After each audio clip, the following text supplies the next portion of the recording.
اللہ نے حکم ارشاد فرمایا ہے، فرمایا ام کنتم، کیا تم تھے شہداء حاضر، اس وقت جب حضرا، جب آئی تھی یعقوب علیہ السلام کے پاس الموت، موت۔ فرمایا اے لوگو، کیا تم اس وقت حاضر تھے جب یعقوب علیہ السلام کے پاس موت آئی تھی؟ اور ان کی موت کا جب وقت آیا تھا تو پھر کیا معاملہ ہوا تھا؟ کیا تمہیں کچھ خبر ہے اس بات کی؟ اور فرمایا اگر خبر نہیں ہے تو پھر خبر لے لو،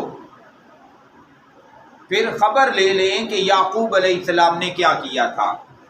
فرمایا اذ قالا، وہ وقت تھا جب قالا، ارشاد فرمایا یعقوب علیہ السلام نے لبنی ہے، اپنے بچوں سے۔ وقت کون سا ہے؟ وقت ہے کہ جان نکل رہی ہے، وقت ہے کہ اس دنیا سے رخصت ہو رہے ہیں، اس دنیا کو چھوڑ رہے ہیں۔ تو فرمایا انہوں نے کہا اپنے بچوں سے ما تعبدون، کہ بتاؤ تم کس کی عبادت کرو گے، من بعدی، میرے بعد۔ آخری وقت ہے، دنیا سے رخصت ہو رہے ہیں، اور اگر آخری وقت بھی کوئی بات نکل رہی ہے اپنے بچوں کے ساتھ بھی تو وہ اللہ کی عبادت اور بندگی والی بات نکل رہی ہے۔ گویا پتہ چلا کہ وہ لوگ تھے کہ جن کی پریورٹی اور جن کی ترجیحات اللہ کی عبادت اور بندگی تھی۔ وہ زندہ تھے تو اللہ کی عبادت اور بندگی کے لیے زندہ تھے، وہ اگر مر جانا چاہتے تھے تو اللہ اور کی بندگی اور عبادت کو لے کے مرنا چاہتے تھے۔ تو آخری وقت پر بھی حضرت یعقوب علیہ السلام، یہ وہ یعقوب علیہ السلام ہیں جو ہم پچھلے سبق میں پڑھ چکے ہیں، وَوَصَّىٰ بِهَا إِبْرَاهِيمُ بَنِيهِ وَيَعْقُوبُ، کہ ابراہیم علیہ السلام نے اور حضرت یعقوب علیہ السلام نے اپنے بچوں کو وصیت کی۔ اور وہ وصیت کیا تھی؟ سبق کا اختتام ہوا تھا اس بات پہ کہ فَلَا تَمُوتُنَّ إِلَّا وَأَنْتُمْ مُسْلِمُونَ۔ فرمایا کہ کم از کم جب اس دنیا سے جانے کا وقت ہو تو تم مسلمان ہی ہونا۔ اور اسلام کی اور مسلمان کی اور مسلمانی کی پہچان ہم کل پڑھ چکے ہیں کہ جو مسلمان ہوتا ہے، جو اس بات کا دعویٰ کرتا ہے کہ میں مسلمان ہوں، تو میرا اللہ فرماتا ہے کہ میں جھوٹی مسلمانی کو قبول نہیں کرتا۔ گویا جھوٹ چھوڑنا ہوگا مسلمان کو۔ میرا اللہ ارشاد فرماتا ہے کہ میں بد کردار کو قبول نہیں کرتا، میں تو مسلمان کو چاہتا ہوں کہ وہ اپنی آنکھیں ہمیشہ جھکا کے رکھا کرے۔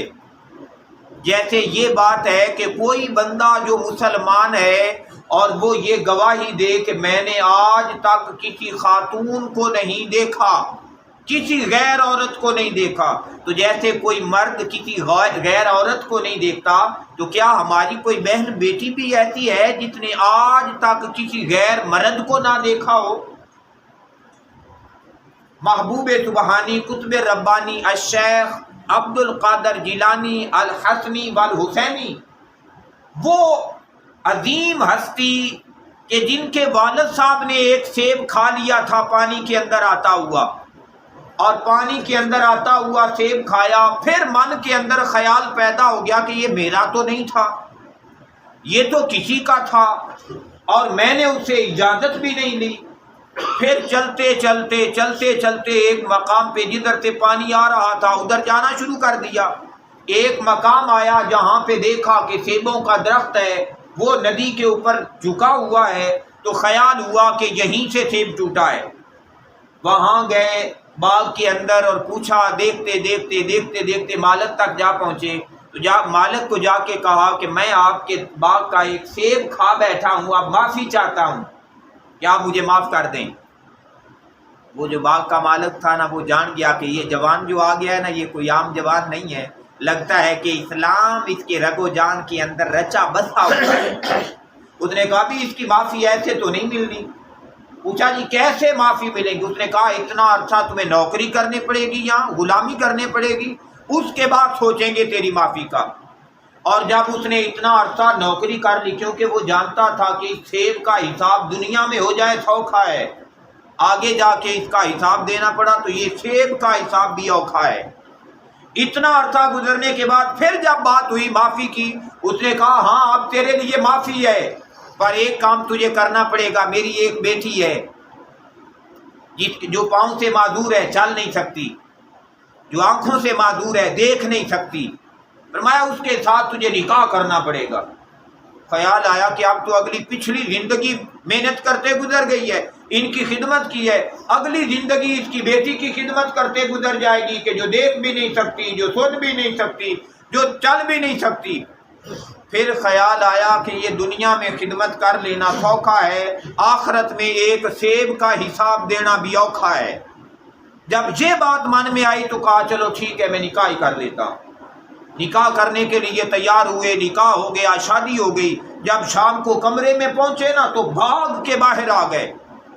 جب بھاگ کے باہر آئے تو کہتے ہیں مجھے لگتا ہے کہ میں کسی غلط کمرے میں چلا گیا، کیونکہ میں تو جہاں پہنچا ہوں وہاں دیکھنے والی خاتون بیٹھی ہے، میں جہاں پہنچا ہوں میں نے دروازے سے داخل ہوتے ہوئے السلام علیکم کہا تھا، اندر سے وعلیکم السلام کی صدا آئی، وہ تو بولنے والی خاتون بیٹھی ہوئی ہے۔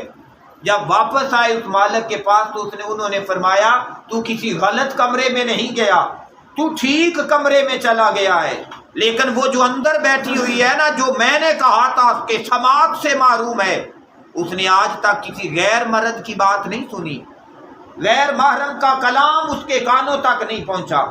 میں نے جو کہا تھا کہ جو آنکھوں سے معذور ہے، کہا کہ اس کی بنائی نے آج تک کسی غیر محرم مرد کو بھی نہیں دیکھا ہے۔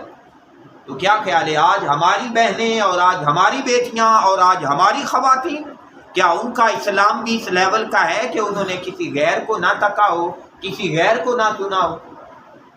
تو وہی بات فرمائی گئی کہ اسلام کے لیے تو یہ باتیں لازم ہیں کہ بندہ ایسا بد کردار نہ ہو، بندہ پھر ڈنڈی مارنے والا نہ ہو، ظلم کرنے والا نہ ہو، نا انصافیاں کرنے والا نہ ہو، بد عہد نہ ہو، ماں باپ اور بزرگوں کا نافرمان نہ ہو۔ یہ تمام تر چیزیں اسلام کے منافی ہیں۔ اگر ہم مسلمان بھی ہیں اور یہ ساری چیزیں ہم میں موجود بھی ہیں تو پھر ہمیں ان چیزوں کو نکالنا ہوگا، پھر ہماری مسلمانی کامل مسلمانی بن جائے گی۔ لیکن وہی یعقوب علیہ السلام جو حضرت ابراہیم علیہ السلام کے ساتھ ملا کے جن کا تذکرہ کیا گیا، جو اولادوں کو کہتے تھے کہ مسلمان ہی رہنا، اس کے باوجود جب موت کی حاضری کا وقت آیا بچوں کو لے کے بیٹھ گئے، اور بچوں کو لے کے بیٹھ گئے، پھر کہنے لگے کہ ما تعبدون من بعدی، بتاؤ میرے بعد کس کی عبادت کرو گے؟ کیونکہ پیارے بھائیوں جب اسلام آ جاتا ہے نا، پھر اسلام کے اندر حسن اور خوبصورتی عبادت اور بندگی سے پیدا ہوتی ہے۔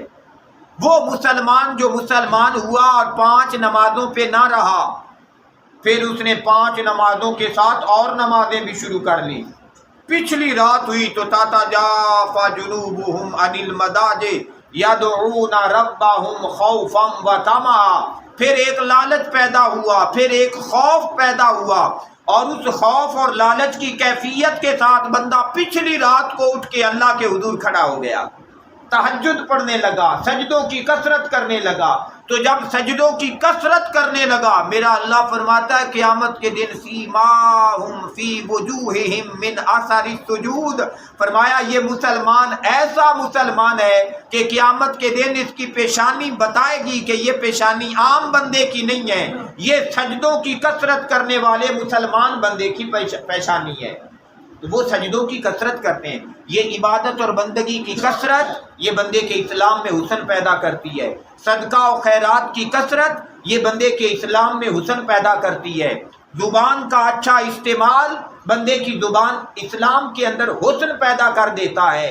اسی طریقے سے اپنے ہاتھ پاؤں جسم کے ہر عضو کا اچھا استعمال بندے کے اسلام میں حسن پیدا کرتا ہے۔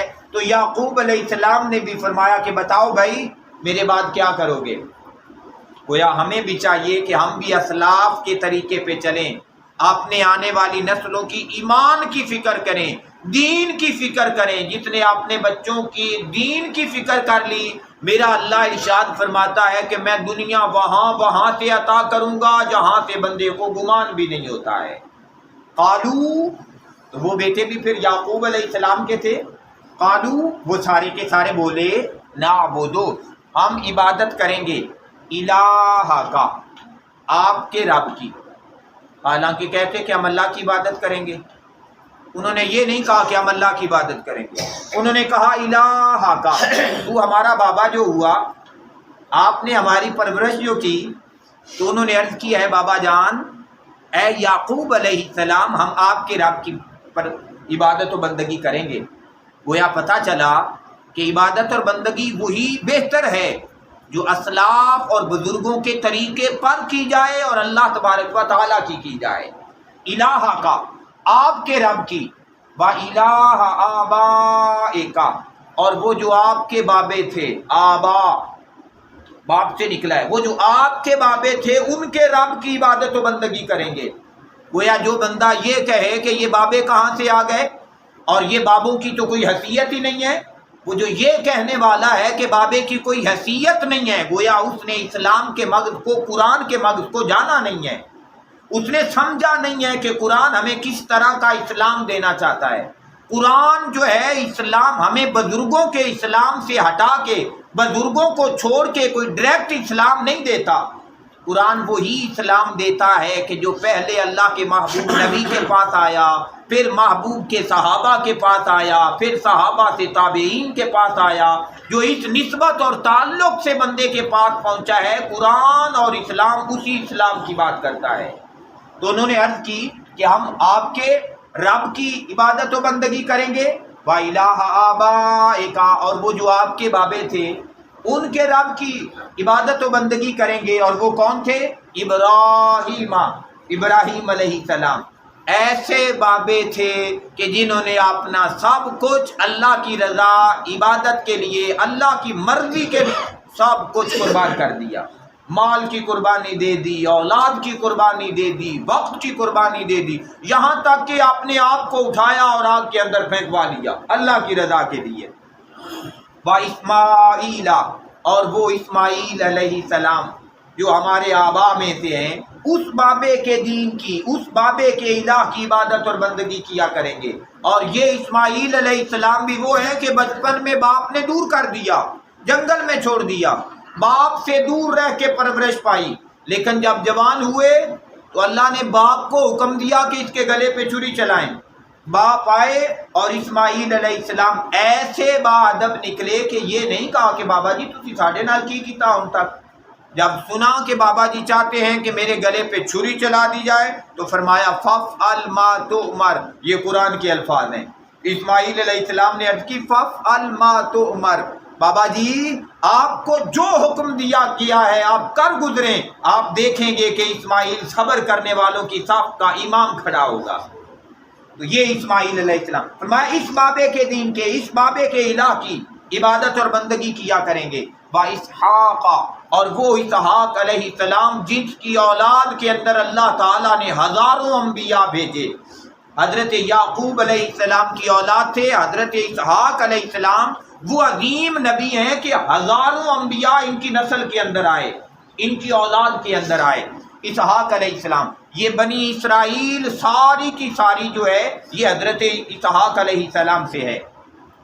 الہم واحدہ، وہ جو ایک ہی خدا ہے، اس ایک الہ کی ہم عبادت و بندگی کیا کریں گے۔ وَنَحْنُ لَهُ، اور ہم اسی اللہ کے لیے مسلمون، مسلمان ہیں۔ گویا پیارے بھائیوں، جب مسلمانی بندے کے من میں گھر کر جاتی ہے، پھر پہلی بات تو یہ ہے، پھر تکبر نکل جاتا ہے، پھر جھوٹ نکل جاتا ہے، پھر غیبت نکل جاتی ہے، پھر چگلیاں نکل جاتی ہیں، پھر دنیا کی ساری گندگیاں بندے کی طبیعت سے دور ہو جاتی ہیں۔ اور جب دنیا کی گندگیاں طبیعت سے دور ہو جاتی ہیں تو پھر وہ تمام اچھی نسبتیں جو اللہ تعالیٰ بندے کو عطا کرتا ہے، وہ نسبتوں کا فیض بندے کو ملنے لگ پڑتا ہے۔ اور اس فیض سے بندہ عبادت اور بندگی کا پابند ہو جاتا ہے۔ تو جس نے عبادت اور بندگی کی پابندی کر لی وہ دنیا کی عزتیں بھی پا گیا اور وہ آخرت کی عزتیں بھی پا گیا۔ اللہ تعالیٰ سے دعا ہے کہ میرا اللہ ہمیں بھی ایسا ہی اسلام نصیب فرمائے، ایسا ایمان عطا فرمائے اور اس کا فیض ہماری آنے والی نسلوں کو عطا فرمائے، تاکہ ہم بھی اس پہ کاربند رہیں اور ہماری آنے والی نسلیں جو ہیں وہ بھی اسی طریقے پر چلتی رہیں۔ اللہم صلی علی و مولانا محمد، اللہم صلی علی